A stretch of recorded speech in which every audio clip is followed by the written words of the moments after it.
He thought he'd bought a quiet ranch, until he saw them, 3 women swinging from ropes in the desert wind. Alive, barely, and hunted by men who'd kill for the secret they carried. Tonight, every second could be their last. Tell us in the comments where you're watching from, and if you want more pulse-pounding Western stories, subscribe now. Ride with us. The story begins. I had been riding for hours, the desert stretching around me like an endless sheet of fire and silence, when the shape of my new land finally broke the horizon. A battered fence line, half collapsed under the weight of neglect, marked the border of what I had traded $35 for. A ranch no one else wanted, a patch of earth so dry even the wind seemed reluctant to cross it. I had told myself I came here for peace, solitude, a chance to carve out something of my own in the vast emptiness of Arizona. But the first sight that greeted me was not solitude. It was death. There were 3 of them, swaying from a rough beam that spanned between 2 fence posts, their bodies half-shadowed in the fading light. At first I thought they were scarecrows, the kind settlers sometimes left out to keep coyotes from the cattle. But as I drew closer, the horse beneath me grew restless, ears flicking back, nostrils flaring at a scent older than fear. The ropes creaked in the dry wind, and their dark hair moved with a weight too natural to be straw or cloth. That was when I knew. They were women. Apache women, left to die like broken branches on a dead tree. I dismounted, boots hitting the hard ground with a sound that felt louder than gunfire. The silence around me was heavy, the kind of silence that listens. I walked to the first body, my knife already in hand, though my fingers shook with a cold anger I hadn't felt in years. The rope bit into my palm as I sawed through it, the fibers stiff with age and cruelty. When the first woman sagged into my arms, I expected the full weight of the dead. Instead, I felt the faint stir of breath, fragile and staggering, but alive. Too light, her body was, like someone who hadn't eaten in days. I laid her gently on the dirt, then cut the second, then the third, each one collapsing like a bird too weak to fly. Their faces were bruised, skin ashen, lips cracked and bloodless. But when I pressed my fingers against their throats, each one gave back the faintest beat of life. Whoever had done this had not only meant to kill, they had meant to send a message. And now that message had found the wrong man. I carried them, one by one, through the gate that groaned like an old mourner. The yard was brittle, weeds clawing up through cracked earth, the house a shell of timber and silence. I had thought to walk into solitude, into the quiet ownership of land. Instead, I walked into a war I hadn't yet seen. Inside, the house smelled of abandonment, dust layered thick over wood that still remembered fire. I set the women near the stove and lit it with trembling matches, feeding it until the iron belly glowed red. I stripped blankets, tore fabric into strips, rubbed their cold limbs, heated water in tin cups, dribbled it past cracked lips. Slowly, the room filled with the sound of breath, uneven but present. The first to stir was the tallest. Her hair was matted, her jaw tight as though she'd been holding her breath for days. Her eyes opened, dark and sharp even through the haze, and when they settled on me, there was no gratitude there, only suspicion, a spark of defiance flickering beneath exhaustion. The second woman opened her eyes soon after, softer in gaze but just as wary, her silence speaking more than words could. The youngest stirred last, hardly more than a girl, flinching at the scrape of my boots on the floorboards, curling into herself as if even the walls were threats. I did not speak to them. Not then. Words felt heavy, unnecessary. They were alive. That was enough. The fire crackled, the desert night pressed against the shutters, and I sat at the table with my rifle beside me, watching as 3 strangers breathed beneath my roof. I had bought a ranch, but what I had truly stepped into was someone else's storm. I thought back to the old man who had sold me this place, the way his eyes had slid away from mine, quick and guilty, the deal made too easily. Now I understood. The land was cheap because it was poisoned with blood and secrets. These women were proof of it. I poured a measure of whiskey, the burn steadying my thoughts, and promised myself one thing. Whatever this place held, whatever enemies had left them swinging outside my gate, they would not return to finish the job. Not while I still drew breath. The night deepened, stars sharp as knives above the desert, coyotes calling in the distance like mourners at a grave. I banked the fire, checked the rifle by the door, and sat back in the chair, eyes fixed on the 3 lives that had crossed into mine. Peace had been my reason for coming here. But peace had already bled out into the sand, and as the cold wind rattled the shutters, I knew I had inherited not a ranch, but a war. By morning, the light of the desert crept through the warped shutters, painting long bars across the dusty floorboards. I had slept in the chair, boots still on, rifle within reach, the kind of sleep that never went deeper than a shallow doze. The 3 women were still huddled by the stove, blankets wrapped around them like fragile armor, their breathing steadier than it had been through the night. For a moment, I let myself think they might vanish when the sun rose, like spirits fading with the dawn. But when I brewed coffee and the bitter scent filled the room, they stirred, shifting beneath the weight of survival. I set out what little food I had, a handful of dried beans, a strip or 2 of salted pork, biscuits so hard they could chip a tooth. Hunger outweighed mistrust. They ate slowly, their eyes flicking to me and then away, like wild animals unsure if the hand that fed them carried a whip behind it. It was the tallest who finally broke the silence. Her voice was hoarse, but carried a strength I hadn't expected. She named herself Narelli, and the others as her sisters, Sana and Tiva. She spoke little, only enough to establish a boundary. They were not mine to save, nor mine to keep. But they were here, in my house, breathing because of me, and that bound us in ways none of us wanted to admit. The more I watched them, the more I saw the scars beneath the skin. These were not ordinary women who had been caught in misfortune. Their eyes carried years of running, hiding, and remembering. They were survivors, but barely. And survival had not made them soft. There was iron in the way Nellie's jaw set when she looked at me, in the way Sana measured the room with quiet calculation, in the way Tiva clung to the blanket but never let her gaze leave the door, as though expecting it to be kicked open at any moment. I did not press them for answers. Not then. But as the day wore on, the story began to unfold piece by piece, carried in fragments, each word heavy as stone. The land I stood on, the ranch I had bought for $35, had once been theirs. Their people had lived here for generations, scraping life out of the desert by finding what others could not. Water, hidden deep beneath the ground, enough to keep them alive when other tribes and settlers withered in drought. Their father had been one of the keepers of that secret, and before he died, he had drawn a map. Not a full map, but pieces, divided between the sisters, each one carrying only part of the truth. It made a cruel kind of sense. A secret like that could not belong to one alone, not in a land where water meant power, and power meant survival. But secrets do not stay buried forever. The Herians, a family whose name I had heard in whispers across border towns, had learned of it.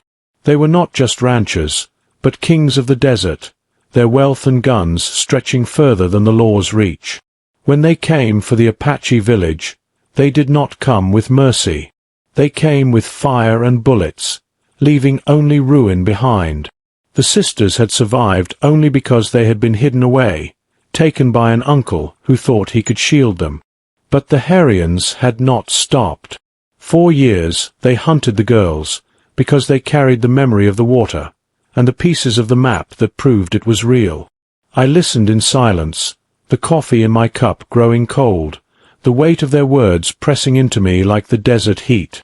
I had come here with no stake in anyone's fight, no kin, no allies, no reason to pick sides in a war I hadn't even known existed.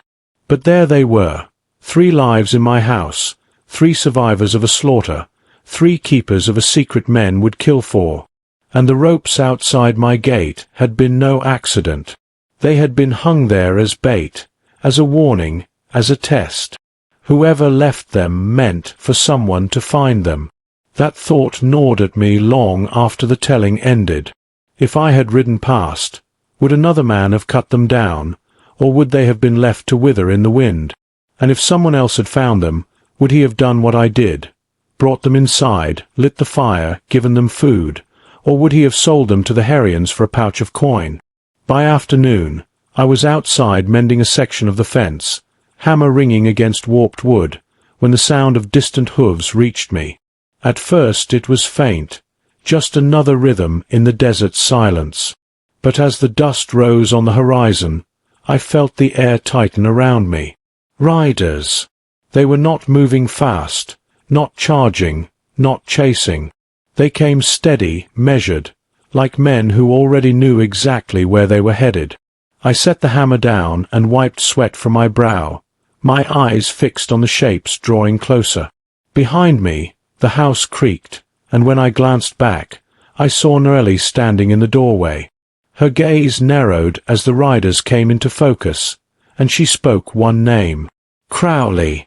The name landed like a bullet.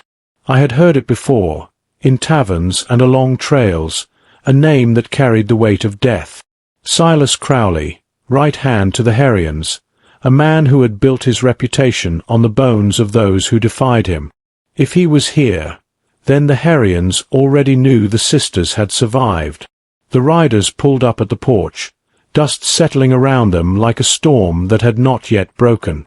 Crowley sat tall in the saddle, his black coat snapping in the wind, his hat shadowing eyes that looked pale and empty, like glass that had forgotten how to catch light.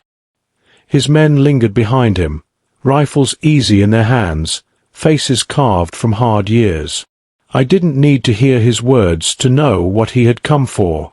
The women inside were not just survivors. They were keys. And Crowley had come to collect them. The desert was silent, the only sound the restless snort of his horse, the wind scraping against the boards of my porch. I stood my ground, the weight of my rifle heavy at my side, and in that moment I understood one truth with absolute certainty. Whatever I had thought I came here for, peace, solitude, a life of my own, that dream was already gone. What stood before me now was the line I had to draw. Either step aside and let the Herians take what they wanted, or stand and fight, knowing it would set the desert ablaze. The choice did not feel like a choice at all. Crowley did not rush his words. Men like him never did. They had the patience of vultures, circling until flesh weakened and the living gave themselves over. He sat there in his saddle, pale eyes cutting across the porch, and told me plain enough what I already knew. The three inside belonged to him. He didn't say it as a threat or even a boast. He said it like a fact, as if the law of the desert had already signed their names to his ledger.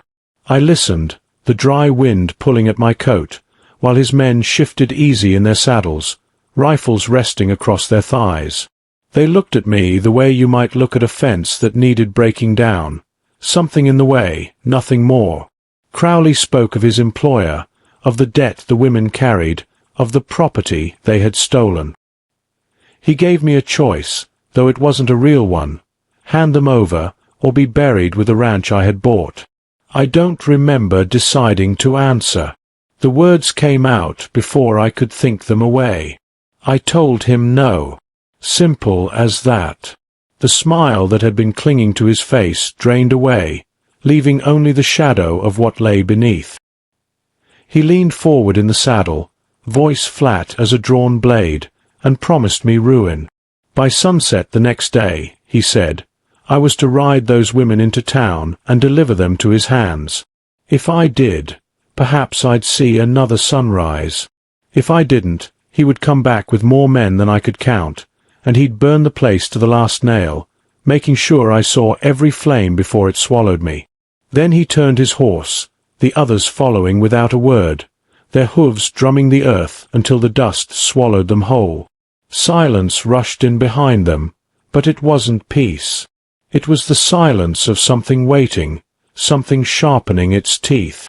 I stood there until the last echo of hooves died out, my jaw clenched, my palms still raw where the rope had bitten them the day before. When I finally stepped back inside, Narelli was watching from the shadows, her arms folded across her chest.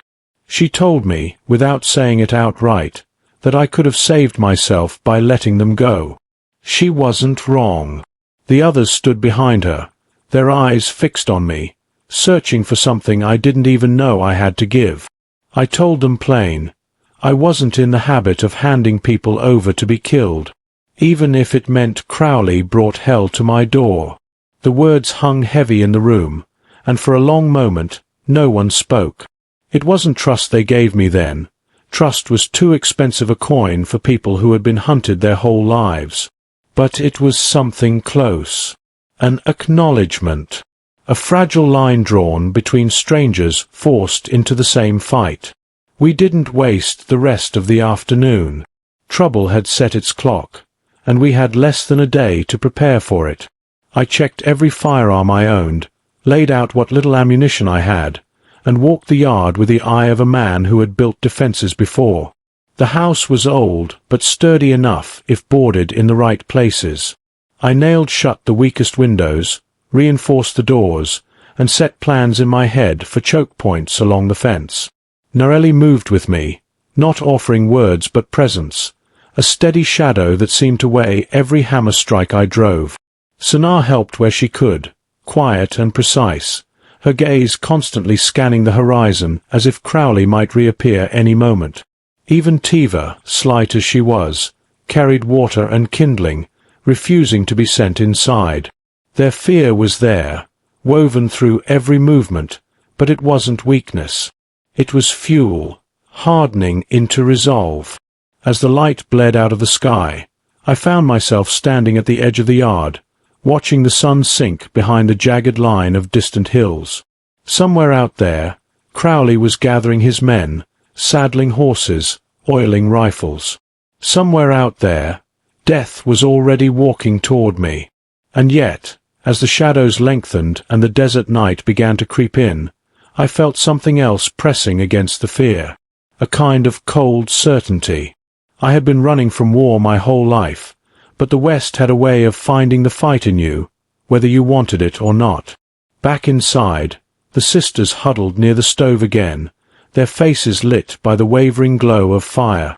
Tiva spoke softly, her voice carrying the tremor of youth still clinging to innocence. She said if they told me where the map was, I would carry the danger with them, a burden that could never be set down. I told her without hesitation that I'd carry it. The words felt heavier than any oath I'd made before, heavier even than the rifle at my side. Narelli studied me for a long time after that, her gaze sharp and unreadable, before she finally nodded once.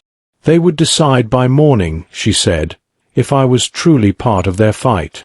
I didn't tell them I'd already made my choice. I didn't need their map or their trust to know I was in it now, up to my neck. Crowley had marked this place, and when he returned, it wouldn't matter whether I stood for myself or for them. Either way, I'd be standing. That night the wind rose, carrying grit against the shutters and whispering along the fence posts like dry bones. I sat again in the chair by the door, rifle across my knees, listening to the fire pop and crack, watching the three shapes huddled close against the cold. I thought of the old man in town, the one who had sold me this land so cheap, and I wondered if he'd seen all this coming. Maybe he had. Maybe he had known that some land doesn't sell with money, but with blood. When sleep finally came, it was thin and restless. I dreamed of ropes swinging in the desert wind, of eyes pale and unblinking, of fire chewing through wood. And when dawn finally cut through the shutters, I knew the clock had started ticking, each second counting down to Crowley's return. The morning broke cold, the kind of brittle desert chill that clung to the bones before the sun had a chance to warm it. I was outside splitting kindling when the sound of hooves reached me again. My first thought was Crowley, that he had come early, unwilling to wait for sunset to collect his due. My grip tightened on the axe, eyes fixed on the horizon, expecting the plume of dust that signaled his riders. But what came over the ridge was something different. 3 riders, steady and measured, the first bearing a star pinned to his vest that caught the new light. Sheriff Grant Ellery. I had heard the name before, though I had never had cause to cross paths with him. He was a man who'd managed to keep a kind of peace in these lands, a balance between law and blood, though most whispered it was only because he knew how to stand firm without drawing too much attention from the men who thought themselves above the law. He reined up at the porch, dust on his coat, his eyes scanning the yard as though he already knew what had happened here. He greeted me by name, his voice steady, and wasted no time with pleasantries. Word had reached him, he said. Crowley had paid me a visit. I nodded. Yesterday. Promised to be back by sunset with enough fire to level this place. The sheriff's jaw tightened, not in surprise, but in confirmation. He dismounted, his boots hitting the dirt with the heaviness of someone who had ridden hard and far to get here. His deputies followed, one of them carrying a satchel worn and dusted from the trail. Inside, wrapped in oilskin, were papers, deeds, sworn statements, and one brittle ledger that smelled of age and whiskey. We gathered inside, the women drawn near the stove, their eyes wary but alert. Ellery laid the evidence out on my table, as if it were a weapon in its own right. The ledger, he explained, had been taken off a man named Grady Finch, a drunk who had let his mouth run too far one night in Dry Creek. When the sheriff had locked him up, Finch had sobered quick and decided it was better to part with his keepsakes than with his life, and in those keepsakes lay the Harrian's shadow. The ledger listed payments, neat and methodical, made to men who had carried out clearances on Apache land. Next to some names were chilling notes. Well disabled, no survivors. The paper shook slightly in Ellery's hands as he pushed it forward, though his voice stayed calm. The sisters leaned in, their faces taut, their silence heavier than words. They didn't need to be told what the notes meant. They had lived it. Narelli's voice was iron when she finally spoke. She asked if the sheriff truly believed this would matter, if he thought a piece of paper could cut through the iron grip the Harrians held over the courts and judges who played cards in their parlors. Ellery didn't flinch. He said it would matter if it found the right hands. Federal hands. If the sisters were willing to speak, to testify, this ledger would back them. Together it was more than rumor. It was evidence. Evidence strong enough to tear a hole in the Harrian's shield. The room fell into a silence so tight it felt like a noose. Sanaa broke it first, her voice steady but low, asking how long they would have before Crowley came for them once word spread. Ellery didn't sugarcoat it. Crowley would come, and he would come fast. But that was why the sheriff was here now. He couldn't post guards on the ranch without drawing fire, but he could ride with us to Red Mesa, where a federal marshal waited. If we left at dawn, we might make it under his protection before Crowley's men closed the noose. I looked at the sisters then, each of them standing at a different edge of the firelight. Narelli's eyes burned with something caught between fury and defiance. Sanaa's gaze was thoughtful, calculating. Tiva held her blanket tight, fear etched into her small frame, though beneath it was a kind of fragile resolve that hadn't yet been broken. I had no voice in their decision, not truly. This was their fight, their secret, their father's blood. But when Narelli's eyes found mine, heavy with the weight of choice, I told her plain, if they rode, I rode. Ellery said nothing for a while after that, letting the fire pop and crack in the silence. Then he gathered the ledger and slid it back into the oilskin. His deputies shifted near the door, their hands never straying far from the weight of their pistols. Finally, Narelli spoke for them all. She said they would testify, not because they believed the law would save them, but because their father's blood deserved more than silence. Ellery inclined his head, the gravity of her words not lost on him. He told us to pack only what we needed. Fresh horses would be waiting at dawn. Until then, he said, we had to stay alive. When he left, riding back toward Red Mesa to make preparations, the ranch felt different. The walls seemed to lean in, the air tighter, as though the house itself understood the shift. This was no longer about hiding 3 women from a hunter's noose. It was about dragging the truth into daylight, and daylight in these lands was the most dangerous place of all. That night, we worked by lantern, boarding windows tighter, stringing wire between fence posts, readying what little ammunition I had left. The sisters moved with me, their steps sure, their silence heavy with thought. We didn't speak of fear. Fear was a given. What we spoke of, in short, broken pieces, was survival. And as the desert night stretched long and cold, I found myself watching the horizon, waiting for dust to rise again. Crowley had given me until sunset. But men like him didn't need to keep their promises. Dawn came thin and grey, the sky painted in pale strokes as though the sun itself hesitated to rise. We saddled in silence, each of us carrying more weight than the packs strapped to our horses. Sheriff Ellery and his 2 deputies were waiting just beyond the cottonwoods, their mounts restless with the cold. I looked back once at the ranch.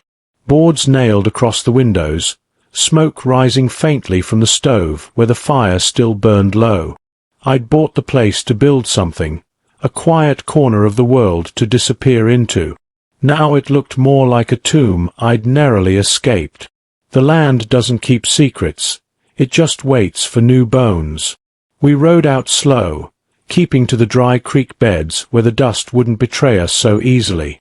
The sisters rode close together, Narelli always taking the outside edge as though daring the horizon to make good on its threats. Sanar kept her eyes everywhere at once, studying rock and brush like each held an omen. Tiva clutched her reins too tight, but there was resolve in her posture, the kind a child wears when they decide fear will no longer have the first word. The sheriff led, his broad frame casting long shadows in the weak light. His deputies rode just behind, scanning the ridges. I rode flank, my rifle resting across my saddle horn, every nerve straining for sound. The desert was alive with silence, broken only by the creak of leather and the steady beat of hooves. By midday, the sun had burned away the morning chill, heat pressing down on us like a hammer. We stopped only once, near a patch of mesquite, long enough to water the horses and pass around jerky, so dry it might have been carved from stone. No one complained. Men and women carrying death on their trail rarely do. It was near sundown when the silence broke. Sanar was the first to hear it, the faint rattle of rock shifting high above us on the ridge. She hissed a warning, sharp enough to cut through the stillness, and in the same breath rifles cracked. The first bullet struck the dirt by Ellery's mount, kicking up dust. The second found one of the deputies, tearing him from his saddle in a spray of red and dust. He hit the ground hard, horse screaming as it bolted, and before I could draw a bead, shadows moved against the sky. Crowley's men. They poured fire down from the ridge, their figures half hidden in stone and scrub. We kicked our mounts hard, driving them into the narrow cut of the canyon ahead, rock walls rising on either side. Bullets whined against stone, fragments stinging like hornets. Narelli rode tight beside me, her face set like carved stone. She fired upward, quick and sure, forcing one of the riders to drop back from the ridge. Ellery barked orders, his voice carrying steady even as the canyon swallowed us. He held the rear, revolver barking fire into the cliffs. We broke clear of the canyon only after what felt like hours, but was likely minutes. The horses ran hard, foam on their flanks, sweat cutting lines through their dust. Behind us, the gunfire faded, though the echoes clung like ghosts. We slowed only when the land opened into a wide plain, the last glow of daylight bleeding over its edge. Ellery drew us up, his face grim, his deputy gone to the earth behind us. He said what we all already knew. Crowley wasn't waiting for sunset anymore. He was hunting us, bleeding us one piece at a time. That night we made camp in a shallow wash, careful to shield the firelight. The horses stood restless, ears flicking at sounds only they could hear. Narelli took first watch, her rifle balanced across her knees, her eyes never leaving the dark. The sisters spoke little, but I could feel the change in the air between us. Trust, fragile as smoke, had begun to take shape. In the way Sanar handed me a strip of jerky without words. In the way Tiva leaned against her sister, yet glanced at me as though searching for something steady. Even in the way Narelli, stone-hard Narelli, passed her canteen my way when she thought I wasn't looking. When my watch came, I sat listening to the desert breathe, the stars sharp and cold above. I thought of the ledger, wrapped tight in oilskin, and the weight of it in the sheriff's saddlebag. Paper and ink, nothing more. And yet it had drawn fire, had cost a man his life, and would cost more before we reached Red Mesa. Out there in the dark, I knew Crowley's men hadn't stopped. They were circling, waiting for the next choke point, the next canyon, the next chance to spill blood. He had promised to burn me down to the nails, and men like Crowley didn't give up on promises. Still, as the night stretched and the fire burned low, I found myself steady. Not calm, never calm, but steady. I wasn't alone in this fight anymore. The sisters had thrown their lot with Ellery, and by extension with me, and I had long ago learned that once you throw in, you don't look back. By dawn, we would ride again, and by nightfall, we'd either be closer to Red Mesa, or buried somewhere in the desert, another story swallowed by the sand. The desert at dawn was a cruel thing, beautiful from a distance, merciless up close. The sun rose sharp, its light spilling across the plains, and every mile of riding felt like dragging weight through fire. Horses lathered quick in that heat, and with one of Ellery's deputies buried behind us, we were short on hands. By mid-morning the sheriff said we'd make for a place called Bitter Run, a settlement tucked between the Badlands and the old stage route.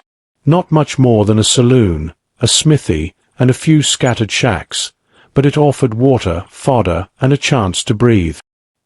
He had an old contact there, a man he trusted. Trust. The word hung heavy as we rode. Out here, trust was rarer than rain. The sisters kept close together, eyes sweeping the ridges. They hadn't spoken much since the ambush, but their silence wasn't fear. It was calculation. I could see it in Narelli's clenched jaw, in Sanar's darting gaze, in Tiva's white-knuckled grip on the reins. They had chosen this path, and now each mile bound them tighter to it. When Bitter Run came into view, it looked less like salvation and more like a collection of weary bones clinging to the earth. A crooked sign leaned over the saloon door, letters half-scorched by sun. 2 mangy dogs slept in the dust, barely lifting their heads as we rode past. The people who did look at us did so with the kind of eyes that measured whether we carried more worth alive or dead. Ellery dismounted first, motioning us to follow. He led us straight to the saloon, where his contact was said to keep to the corner table. Inside, the air was thick with stale smoke and spilled whiskey. A piano sat silent, keys yellowed, its strings long dead. And there, in the corner, sat a man with hair gone grey at the edges and eyes sharp as broken glass. Silas Creed.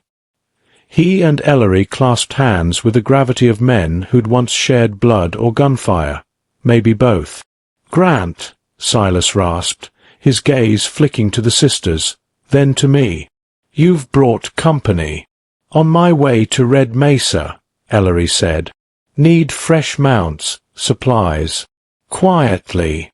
Creed nodded slow, his expression unreadable.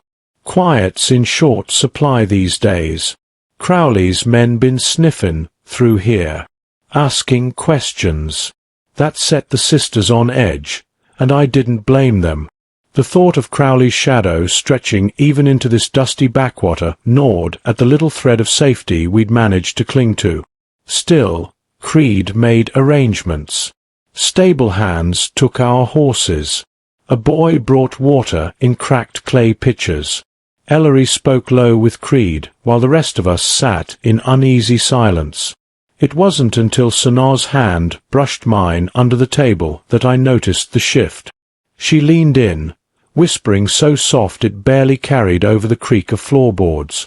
"The bartender. He hasn't stopped watching us since we came in." I followed her gaze. Sure enough, the barkeep, a broad man with a stained apron, had his eyes fixed too steady on our table, his hands moving without thought as he wiped a glass that was already clean. Narelli noticed too. Her hand hovered near the rifle slung against her chair. Moments later, the saloon doors creaked open. 3 men stepped in, dust still clinging to their coats. Riders. Their eyes scanned the room, landing too quick on us. Crowley's men. The room shifted, air going tight. Creed stood slow, his chair scraping back across the floorboards. He looked at Ellery, something hard in his face. "I tried to buy you time," he muttered. "Didn't figure they'd come this fast." Ellery swore under his breath, already reaching for the ledger in his saddlebag, as though its very existence painted a target on us. The riders moved closer, hands resting loose but ready on their belts. The first shot came sudden and sharp, fired from the barkeep's shotgun. It tore into the wall just inches from Sanaa's head, splinters flying. Chaos erupted, tables overturned, glass shattered, horses screamed outside. I grabbed Tiva, pulling her low as Narelli returned fire, her rifle cracking loud in the enclosed space. One of Crowley's men dropped, blood blooming across his chest. The others fired back, bullets whining off bottles and wood. Ellery and Creed fought shoulder to shoulder, the sheriff's revolver barking steady, Creed's shotgun roaring thunder. For a heartbeat, the saloon became a storm of smoke and blood. When it cleared, 2 of Crowley's men lay dead. The barkeep was slumped behind the counter, his apron red. The last rider fled through the doors, spurring his horse hard into the street. But the damage was done. Bitter Run wasn't safe anymore. Crowley would know we'd been here, and worse, he'd know we'd left blood in our wake. We gathered fast, dragging supplies from the storeroom, saddling horses with quick, shaking hands. Creed pressed Ellery's shoulder, his face lined with regret. "You keep runnin', Grant. Don't stop till Red Mesa. Crowley won't quit now." Ellery only nodded, his jaw set hard. We rode out of Bitter Run as the sun dipped low, shadows stretching long across the land. That night, camped far from the settlement, the sisters sat huddled together, silent but wide-eyed. Tiva's small voice finally broke the stillness. "Will it ever stop?" she asked. Narelli pulled her close, but her answer never came. Because we all knew the truth. It would not stop. Not until Crowley himself was put in the ground, or we were. And the desert has never been kind to those who think they can outrun death. The land changed as we rode west. Gone were the flat, endless plains where you could see death coming from miles away. Here, the earth rose up in jagged walls of red stone, canyons twisting like the ribs of some long-dead beast. Shadows pooled in narrow cuts, and the echo of hooves carried strange, doubled, like someone else was riding alongside us just out of sight. Sheriff Ellery swore this route would throw Crowley's men off. The canyon trails were treacherous, the kind only locals or fools attempted. But as I watched the rock walls close in tighter around us, I wondered if he hadn't simply ridden us into a coffin of stone. We rode single file. Ellery led, followed by the sisters, then Creed, then me taking rear guard. The sheriff's last deputy, Matthews, rode just ahead of me, a quiet man with a habit of looking at the ground instead of the horizon. Something about him had gnawed at me since Bitter Run, though I couldn't yet name it. By midday, the heat had turned the canyon into an oven. Horses stumbled, tongues lolling. We stopped beneath a ledge where trickles of water seeped from the rock. Everyone drank deep, the silence between gulps thick as tar. That's when Sanaa finally spoke, her voice sharp as a blade. "How much further to Red Mesa?" Ellery wiped his mouth with the back of his hand. 2, maybe 3 days if the horses hold. Closer if we ride through the night. "And what waits for us there?" she pressed. "Crowley's reach stretches everywhere else. How do we know Red Mesa is any different?" Ellery's jaw tightened. "Because I gave my word." Narelli's laugh was short and bitter. "Men die on words every day." The sheriff bristled, but before more could be said, a sound cracked through the canyon. Rifle fire. The first shot struck Matthews, the deputy, knocking him from the saddle. The second whined off the stone near my head. We dove for cover, dragging the sisters down with us. Horses screamed and scattered as shadows moved high on the ridge. Crowley's men again, at least half a dozen. They had the high ground, firing down with calm precision. The canyon offered little shelter. Every shot felt like it came from everywhere at once. Ellery barked orders, but Creed was already moving, rolling behind a fallen slab of stone, his shotgun thundering back at the ridges. Narelli fired too, her shots sharp and measured. Sanaa stayed low, shielding Tiva with her body. I scanned for Matthews, the deputy. He was still alive, crawling toward his dropped rifle. But as I moved to cover him, I saw his hand fumble inside his coat, and pull out not a cartridge but a strip of red cloth. A signal. Son of a bitch had been feeding Crowley our trail. Before I could act, a bullet found him square in the chest. He jerked once, the red cloth falling from his hand, and then lay still. Maybe his betrayal bought him a faster death than he deserved. The fight dragged bloody and hard. Creed took a graze across the arm, swearing through his teeth. One of the sisters' horses went down screaming, legs broken. The canyon filled with gun smoke, choking and bitter. Finally, when our ammo ran thin and the ridge fell quiet, I dared to lift my head. The riders were gone. Just like before, they'd struck fast, spilled blood, and vanished back into the land. We gathered in the silence after, the air thick with dust and grief. Matthew's body lay cooling in the dirt, his treachery plain in the cloth still clutched in his fist. Ellery stood over him, his face carved in stone. "He rode with me near 5 years, the sheriff muttered. "Guess I never saw the rot." "Crowley doesn't need to outgun you," I said. "He just needs to outbuy you." The sisters were less forgiving. Narelli spat in the dust beside the corpse. "You led us with snakes at our heels. What makes you think the rest of your promises aren't poison too?" Ellery looked at her, and for the first time since this began, his confidence cracked. "I swore an oath to deliver you safe," he said. "That still stands." But Sanaa's voice cut through him, steady and cold. "And if Red Mesa is just another Bitter Run? Another false harbor?" No one answered. We buried Matthews shallow, the ground too hard for more. By dusk, we rode again, though the canyon walls seemed to close tighter with every mile. The sisters no longer rode close to Ellery. They kept near me instead, as if deciding between two devils.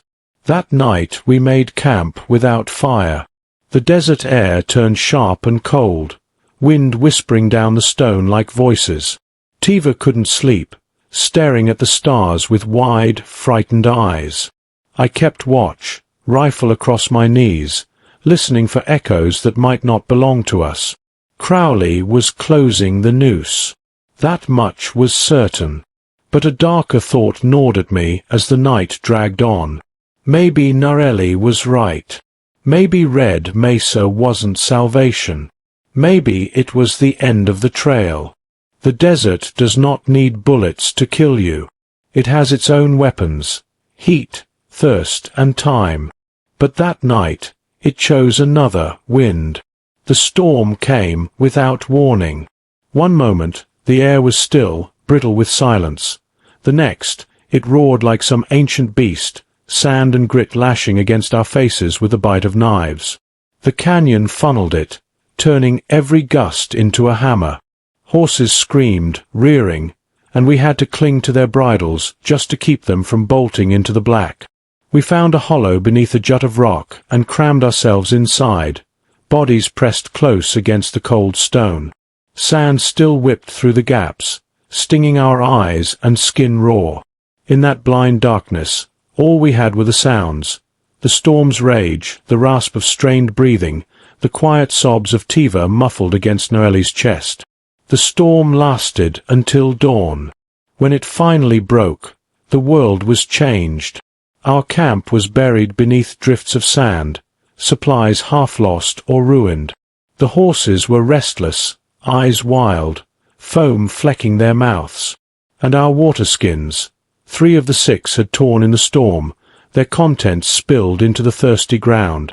Ellery tallied what was left, his face grim. "We ration," he said. "A mouthful each at morning and night. We push hard until Red Mesa." Narelli's voice cut through the dry morning air like a whip. "And if Red Mesa is just another lie, another false promise." Ellery turned on her, the sheriff's steel flashing through his weariness. "You think I'd drag you through hell for nothing? I think you've dragged us through hell already," she shot back, "for a trail that keeps bleeding us dry." Creed tried to mediate, his gruff voice weary. "Argin won't fill the skins. We ride, or we die here." But the sisters weren't finished. Sanar's eyes fixed on Ellery, sharp with suspicion. "Matthews betrayed us. Bitter Run betrayed us. Every step has been blood and sand. And still you say, Red Mesa. Why should we believe you?" Ellery's jaw worked. For a heartbeat, I thought he'd finally confess what haunted him, but instead he said only, "Because it's all we have left." The words rang hollow in the silence that followed. We rode on. The storm had scarred the land, dunes shifting into new shapes, erasing the old paths. More than once we circled, realizing we'd doubled back. Heat bore down merciless, baking the skin, stealing what little water was left in us. By the second night, tempers frayed. Creed's wound festered from the graze in the canyon, and fever set into his eyes. He insisted he could ride, but his hands shook when he reloaded, his breath coming shallow. Ellery wouldn't admit it aloud, but I could see it. Their bond ran deep, and the thought of losing Creed hollowed him out. That night, as we huddled in the meager shadow of a broken bluff, I found the sisters whispering apart from the rest. Their voices carried just enough for me to catch. "We can't trust him," Sanar murmured. "Without him, we'd be lost in this desert," Narelli replied, though her tone lacked conviction. Tiva, quiet until then, whispered something that froze me where I sat today. "Maybe it's not the desert that will kill us. Maybe it's him." The wind shifted then, and their words faded, but I carried them like stones in my gut. Before sleep could take me, a sound cracked across the night, the sharp whinny of a horse, followed by the faint jingle of tack. I froze, rifle in hand, ears straining. Not one of ours. I slipped from camp, keeping low. The moonlight cut silver lines across the sand, and in the distance I saw them, shadows moving where no shadows should be. Riders. 6 maybe more, silhouettes etched against the pale horizon. Watching. Waiting. Crowley's men had not lost us. They had simply chosen to let the desert do their work. I returned to camp and told Ellery. His face hardened, though he already knew. "They'll keep on us," he said. "Pick us clean when we're weakest. Unless we reach Red Mesa first." Narelli's laugh was bitter, almost feral. "Then maybe we should stop running to your phantom city. Maybe we should turn and face them." Ellery didn't answer. Maybe because he feared she was right. By morning, Creed was worse, sweat pouring off him like rain. He muttered half-coherent words in his fever, some name none of us knew. Ellery tried to rouse him, but it was no use. We rigged a sling between two horses to carry him, though it slowed us further. The day stretched long, every mile heavier. When the sun finally sank, we saw no refuge, no sign of Red Mesa, only more endless desert. That night, the sisters spoke openly, no longer caring if Ellery heard. "We follow him, we die," Narelli said. "We leave him, we die slower," Sonar countered. Tiva clutched their hands, tears tracking the dust on her cheeks. And as the fireless dark pressed around us, I realized the truth none of us dared say. Maybe Red Mesa wasn't waiting for us at all.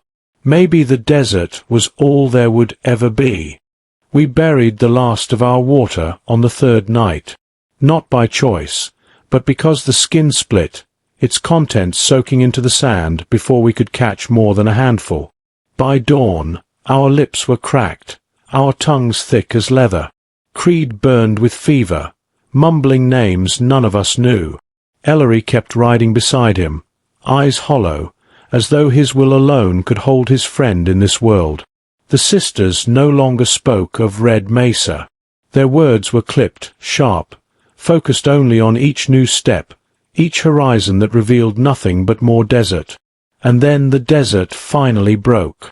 At dusk, as the last light bled red across the horizon, the ground opened into a shallow basin ringed with stone teeth. In its center, a dead cottonwood tree, skeletal against the sky. The sight of it made something cold stir in my gut. We weren't alone. The first rifle cracked before we could even dismount. Sand spat at my boots. Another shot took down one of the horses, screaming as it collapsed. The canyon walls spat echoes of laughter, and then the riders came. Crowley's men. They swarmed from the ridges like carrion birds, dark shapes against the crimson light. A dozen, maybe more, rifles flashing, revolvers roaring. This wasn't a test, a shadow game like before. This was the kill. Chaos swallowed us whole. I threw myself behind the cottonwood's roots, firing until the cylinder clicked empty. Creed tried to rise from the sling, shotgun in hand, but his fever robbed him of strength. Ellery fought like a man possessed, cutting down 3 before they closed on him. Narelli and Sonar fought too, the desert carving steel into their voices, their gunfire steady and merciless. Tiva, poor Tiva, crouched low, her hands over her ears, trembling with terror. The riders pressed harder. They weren't reckless. They were systematic, circling us, driving us inward, waiting for us to break. Bullets shattered the cottonwood, splinters raining down like sharp rain. A shadow dropped from the ridge, knife flashing. He lunged for Tiva. Narelli saw him first. She screamed her sister's name, leapt into the open, and fired point-blank.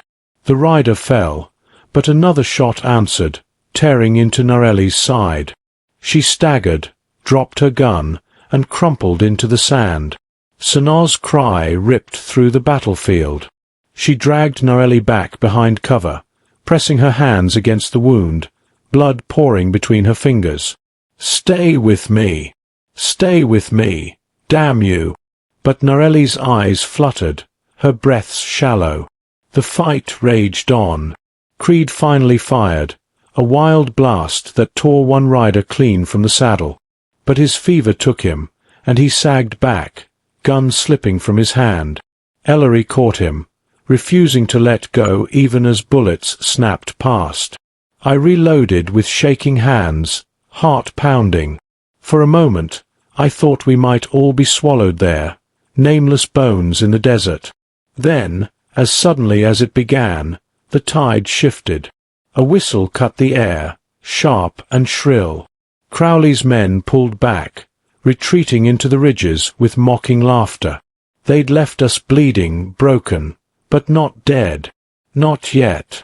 Ellery cursed, firing after them until his gun clicked empty. "Bastards are playing with us," he spat, "drawing this out." But none of us answered him. We were too busy staring at Narelli. She lay pale, her blood soaking into the sand, Sanaa still clutching her hand. Tiva sobbed quietly, rocking back and forth. Creed moaned faintly, his fever eating him alive. Ellery knelt beside them, his face carved from stone. For a long moment, he said nothing. Then softly, "Red Mesa's close. A day, maybe less. If we ride through the night. Look at her." Sanaa screamed, raw and feral. "She won't survive another mile." Ellery didn't flinch. "If we stop, Crowley finds us. We move, or we die." Sanaa's eyes burned with hate.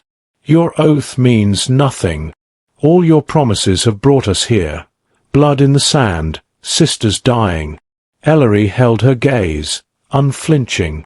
But I saw it then, the weight in his eyes, the crack in his iron. He wasn't certain anymore. Not of Red Mesa. Not of anything. We fashioned a stretcher for Narelli, lashing her between the last two horses. She drifted in and out of consciousness, whispering words none of us could hear. Sanaa stayed at her side, every step a battle between hope and despair. Creed lasted until dawn. When the first light touched the horizon, his fever broke, not into healing but silence. His body went slack in the sling. Ellery didn't stop riding, not even then. His jaw clenched, his eyes fixed on the west, as though if he looked back he would shatter. We left Creed to the desert. There was no strength left to bury him. By the time the sun hung high, we saw it at last, a rise of stone shaped like a mesa, red as blood against the sky. Red Mesa. But whether it was salvation or just another grave, that none of us yet knew. Red Mesa rose like a wound in the horizon. Jagged cliffs painted the color of dried blood. By the time we reached its base, the sun was sinking, and every shadow seemed alive. The place didn't look like salvation. It looked like a graveyard carved by fire. Ellery dismounted first, his movements heavy, as if each step dragged chains. He looked at the cliffs as though he knew them, though none of us had ever set eyes on this place before. His silence was louder than words. We found the ruins at the base, half-collapsed stone dwellings, the bones of some long-dead settlement.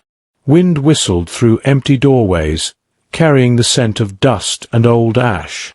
If Red Mesa had ever been a refuge, it had been abandoned to the desert long ago. Narelli lay pale on the stretcher, her breaths shallow, her life hanging by threads. Sanaa knelt beside her, fury simmering behind her grief. "This is your promise," she hissed at Ellery. "This ruin." Ellery didn't answer. He knelt in the dirt, tracing something carved into the stone, a mark half-faded, the sigil of the oath he had spoken of so often. His hands trembled as he touched it, as though the stone itself judged him. Before he could speak, the sound of hooves echoed from the basin. Crowley's men.